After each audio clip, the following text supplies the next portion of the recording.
Can't smoke cigars after a big win? Says who? We'll talk about the fun police trying to rain on Georgia Tech's parade, Duke going out on a high note, as well as getting you ready for other bowl games happening around the ACC.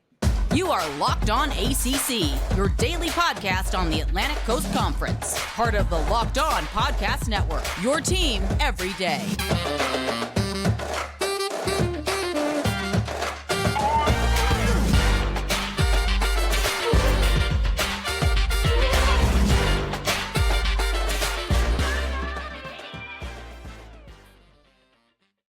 What's going on, everybody? Welcome to today's edition of Locked On ACC. I'm your host, Candace Cooper, joined by Kenton Gibbs of Locked On Wolfpack. Each and every day, you can find us wherever you listen to podcasts. Make sure you download, subscribe to the pod from anywhere you listen, as well as joining our YouTube community where you can subscribe, talk to us, because we certainly love to talk back. We've got a lot to go over on today's show in regards to bowl games, the highs of highs, and maybe the lows of lows coming up for some of your favorite teams across the league. But first, Kenton, how are you feeling on this fine Tuesday? I feel great. The ACC is coming off a couple of bowl wins that, by the logic of those who were talking about the conference after the Syracuse loss, I guess we're one of the better conferences in America now, because that's how it works. Each game determines how good your conference is. So we've won more than we've lost. And I'm ready to get into it. 1,000%. I hope your holiday was good. I hope everyone who spends the holidays with their friends and family, or those who spend it with themselves, sometimes a little alone time never hurts. I hope you guys all had a good one. Georgia Tech feeling themselves with a little cigar smoke to boot. 30-17 victory over UCF. It was a good time there at the Gasparillo Bowl for the Yellow Jackets.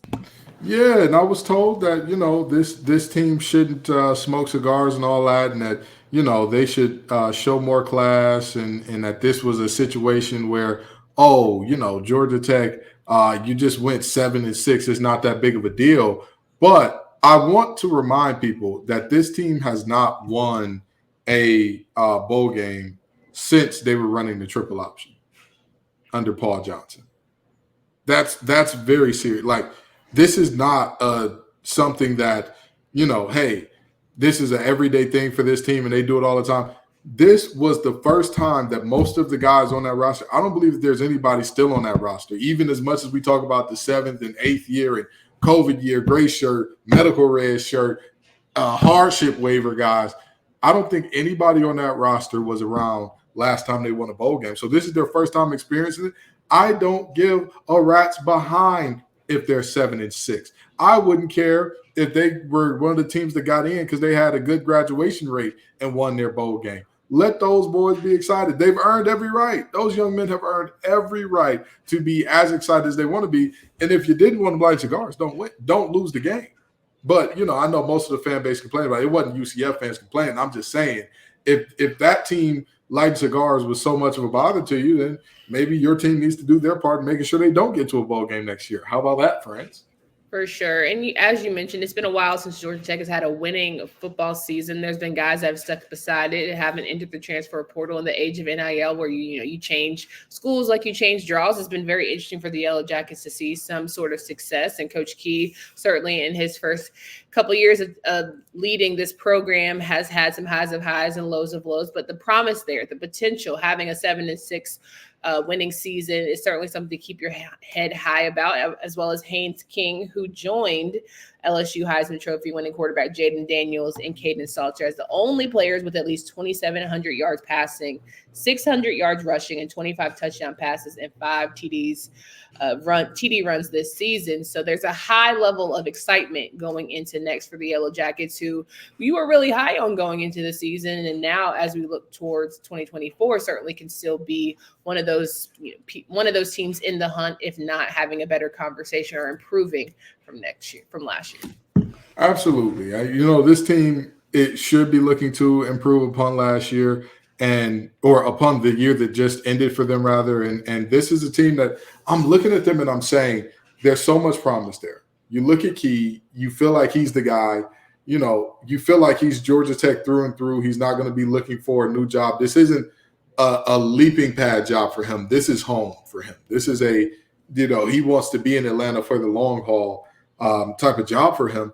And so with that being said, now it's all about bringing in your guys and doing things your way, because it's one thing to tell recruits, hey, we're going to build something special. We're going to win bowl games. We're going to be competing and pushing for the playoff one day. It's different to show them, hey, by the way, we had not even gone, forget winning. We hadn't even gone to a bowl game since 2018. And then that one, we got the doors blown off us. But not only are we in bowl games now, we're winning them now. We're showing up in a major way now. So I think that it's much easier for him to pitch the future successes than it would have been had they not gone to a bowl game or lost a bowl game this year. 1,000%. And if we turn gears and talk about the other team that experienced a bowl win, we are looking at the Duke Blue Devils finishing the season 8-5 against a win against Troy, 17-10. And it says a lot about this program that despite Manny Diaz coming in, they wanted to end on a high for their interim coach and have a lot of guys who already declared for entering the portal still decide to suit up one last time for the Blue Devils and finish what they started as a team. Absolutely. And let's make no bones about this thing. Was it very nerve-wracking for multiple fan bases? No ifs, ands, or buts about it. I'm going to tell you right now, as a NC State alum, I for sure was saying to myself, Jordan Waters, please don't get hurt. Please don't get hurt, okay? But with that being said, this was a game where the guys who were transferring made multiple big plays to get them to the win here. And I think that that's super important because that shows what this team is about at a very – I mean, let's just be very honest here. Aeneas Peoples, third team All-ACC, who decided to transfer, already transferring to Virginia Tech, played in this game, had a big sack. Jordan Waters, I talked about him and earlier in the impact that he had. There are multiple guys on this team who transfer. I think the only player who decided they were transferring and didn't play was Riley Leonard and maybe that nickel/safety that they had. I can't remember his name right now, but he might not have played either. But those are the only two. Everybody else still played, still showed up. Even the guys that were going into the draft and whatnot still played, still showed up. So this is a special group in terms of the character and in terms of how they were the anti-college football team in a lot of ways because they just band together as brothers and went out there and got a win against the Troy team that, you know, while their quarterback was going through the floor, whatever the case may have been during that game, it's still a formidable opponent. Still had the leading rusher in America if Ollie Gordon decides to sit out and whatnot, and they shut him down. They shut down an offensive line that was, you know, heralded as one of the best in all of the nation, not just the group of five in Troy's group. So, you know, hats off to the Blue Devils. That's a great way to end your season. Absolutely. I think the upside for, you know, Manny Diaz and company as we look to what he's going to bring in, already signing a new defensive coordinator and bringing in his crew. I think the highs for Duke are similar to Georgia Tech. There's only an upside. You can only get better. The ceiling really might be the roof for them in terms of just how well they can do for Manny, who I don't know if this is going to be, you know, his launching pad type job, but certainly maybe we want to see if he can lead a program that he's not necessarily as tied to as he was with Miami and sort of turn that program around before he departs to his next big job. But he's not like key to me in terms of he's going to stick beside it. I think this is one of those, let's show I could be a head coach again. Yeah, I agree. I don't think that this is a destination job so much as a jumping off point for him. I think that that's a fair assessment, but also let's not put the cart before the horse. You still got to show that you can do this at a high level. You still, after what Elko did, a 9-win season and then an 8-win season where he, you know, exited for the end. But either way you look at it, you're averaging 8.5 wins at Duke. So he's shown you it's not impossible to win at Duke. Now, Manny, you've got a tough act to follow. You've got a tough act to follow because with all due respect, you can't go in and win 5 or 6 games and say, hey, it's Duke football. What do you want? Because Mike Elko showed them what they could want. Mike Elko showed them college game day is what they can want. Beating Clemson is what they can want. Having a situation where if your quarterback doesn't go down, you're competing for an ACC championship type of deal is what they want, and it's what they can get. Absolutely agree there. Let's talk more about these bowl games. We all know that there are some big ones happening towards the back half of this week for the ACC. But first, Want to remind our friends about eBay Motors. We know that eBay Motors is driven by passion, drive, and patience. What brings home the winning trophy is also what keeps your ride or die alive.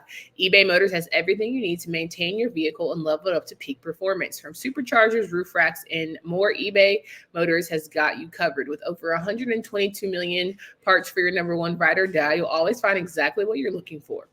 And with eBay Guaranteed Fit, your part is guaranteed to fit your ride every time or your money back. Because with eBay Motors, you're burning rubber, not cash. With all the parts you need at the prices you want, it's easy to turn your car into the MVP and bring home that win. Keep your ride or die alive at ebaymotors.com. Eligible items only. Exclusions apply. eBay Guaranteed Fit, only available to U.S. customers. We've got a lot of good games happening for the ACC as we come around the end of this week. Let's start with the Mayo Bowl happening at 5:30 on ESPNU, ESPN, and ESPN Plus, where West Virginia has a 6.5-point lead so far against the Tar Heels. The Tar Heels, you look at a roster where you have a lot of people departing, whether it be a transfer portal or the NFL draft, mainly being the name of Drake May, but you have the return of Kamon Rucker and sort of what can lead for that team to be. But who's going to be the person who maybe finally gets it done in Charlotte for the Heels?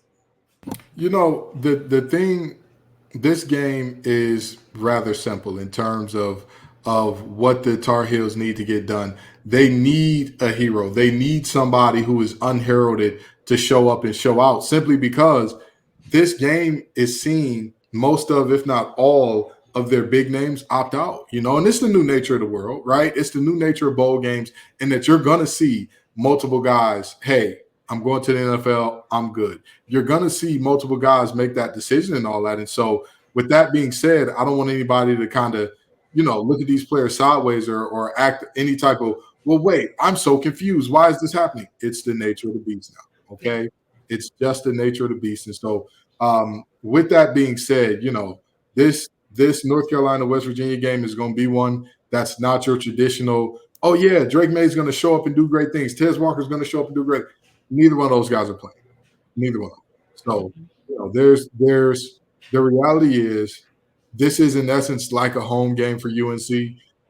West Virginia fans don't have that long of a trip down from West Virginia to Charlotte.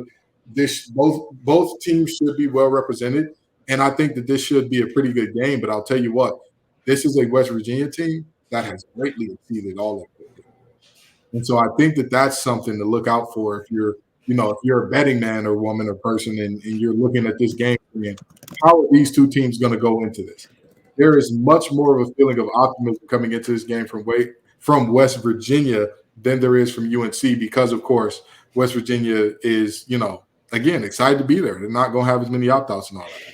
Absolutely agree. I also think for North Carolina, this is sort of a resume check-in in terms of how you look at your roster and your depth of your roster and guys sort of auditioning for starting jobs next season. We know that there's a lot to be said of the transfer portal and the NIL deals and who you're going to bring in. And maybe they're, telling Coach Mack Brown, I'm here to, solidify my spot. I know you're probably going to go look for an offensive lineman or you might be looking for other receivers, but here's the reason why I am number one with whether it be Jones or Nesbitt. And of course, you have Amarion Hampton who's sticking around to be RB1. But it really is, can North Carolina respond to the fact that they didn't have the season they wanted?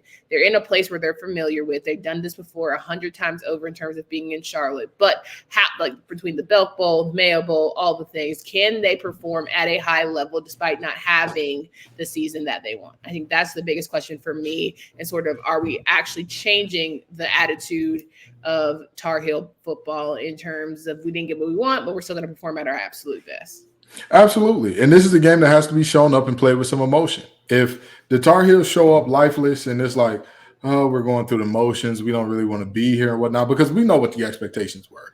We saw lifeless last year in Charlotte. So exactly. And we know what it felt like when, those hopes were kind of dashed by UVA. We all saw that team kind of it just felt like the air just left that team. You can't show up to this bowl game that way, because if you do, the Mountaineers are going to run you out the stadium. That's just the reality. Yep. That's just the reality of what's going to happen here. 100% agree. So let's turn our heads to Virginia Tech and Tulane in this Military Bowl. A Virginia Tech team coming in at 6-6. Of course, a really good Tulane team at 11-2. They'll play at 2 p.m. on ESPN and ESPN Plus. We know that the Hokies have had a very up and down season. They definitely are a 6-6 team, but once they figured out their quarterback in Drones, they certainly turned the tide for them. And can they ride this wave and beat Tulane? That remains to be seen, but certainly will be a good matchup for them and again another opportunity to show what sort of is changing there with Coach Pry and the Hokies. Absolutely. And this is a Virginia Tech team that got better as the year went along, just got better and better and better. And you would probably say that the NC State game was a little bit of a reprieve from that, where toward the end of the season, that was their only really poor performance, but then they bounced back against Virginia in a massive way with a dominant win. And so, this is a team that at the end of the day, with Virginia Tech, where they stand. You know that it's going to be Drones and Tootin or bust. If those two are having a good game, if those two are rolling, they'll be just fine. And I'll tell you what, they have every bit of reason to show up and dominate this game. Mm-hmm. We talk about how, team expectations versus where they ended up and all that.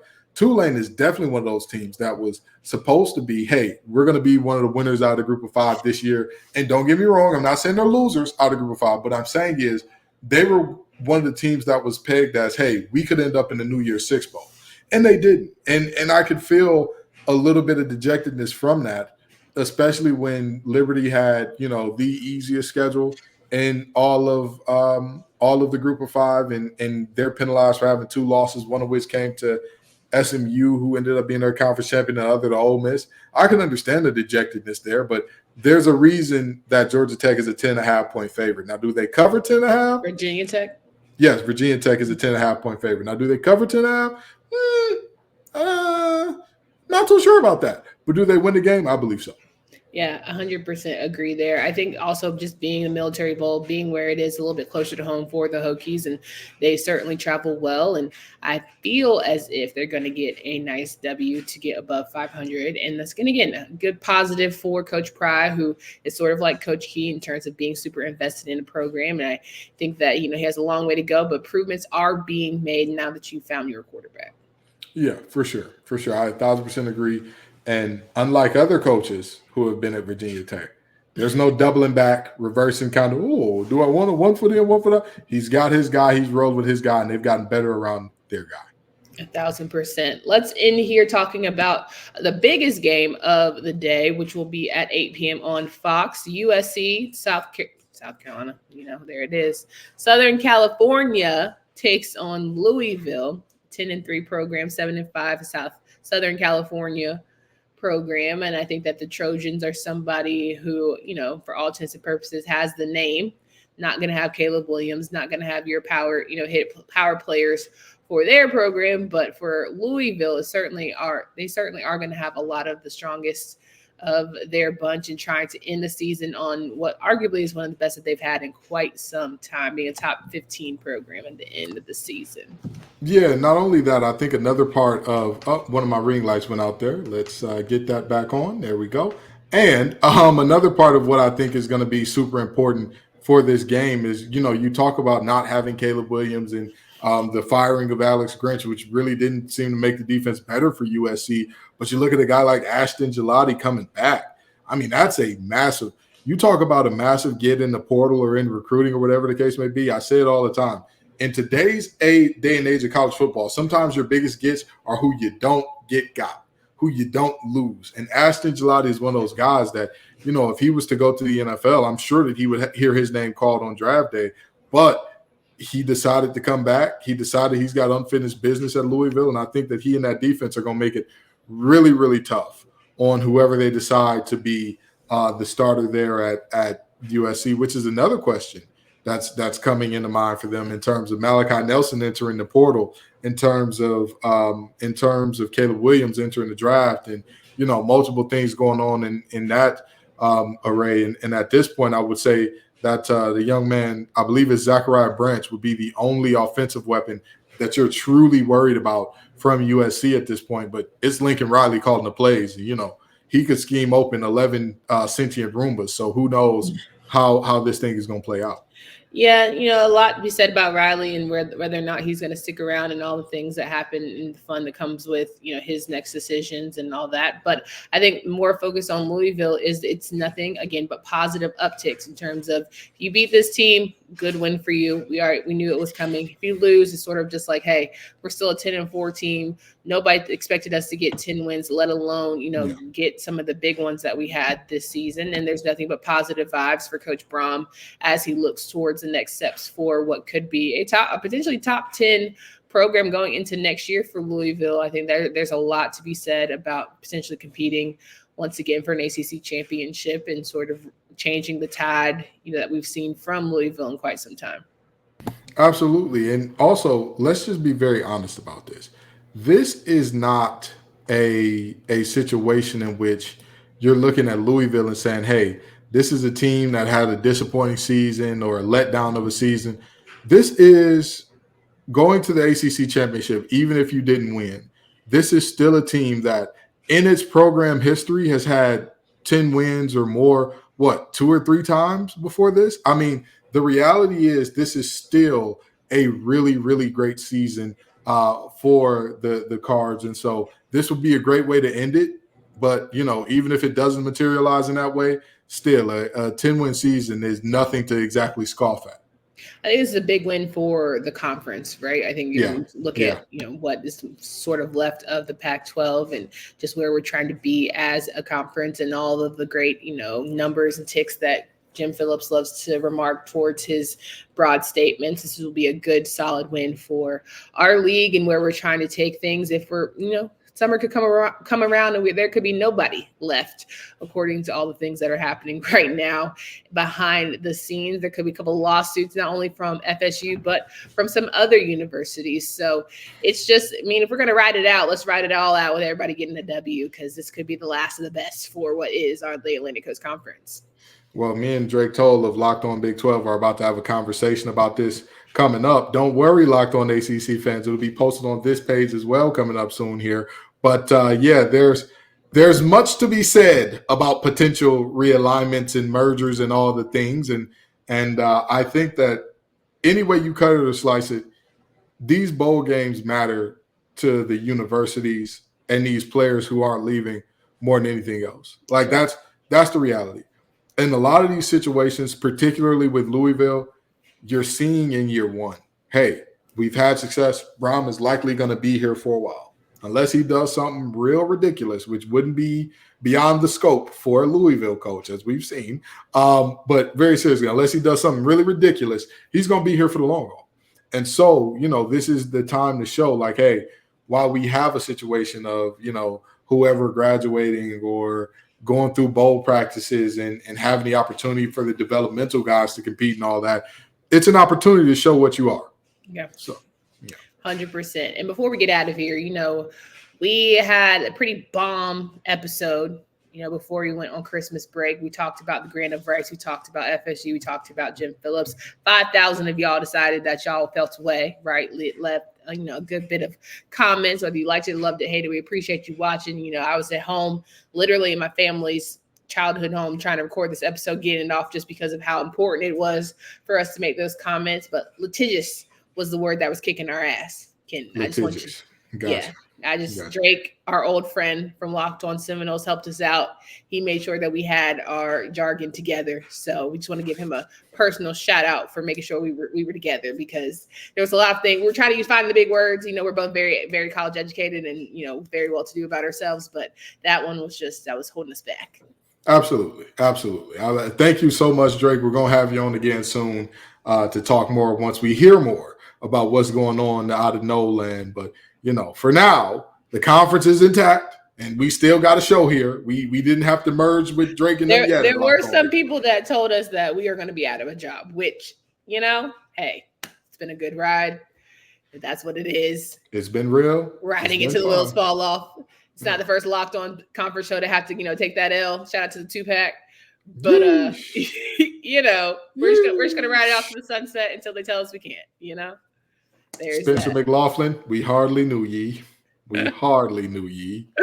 For Candace Cooper and Kenton Gibbs, we have some great bowl conversations to have for you for the rest of the week, as well as getting into ACC basketball play. So we'll make sure to knock that out. But we hope you guys come back again. Leave your comments on how you feel about these bowl games so far, maybe what the predictions you do have for your new team coming up here soon. For Candace Cooper and Kenton Gibbs, until next time.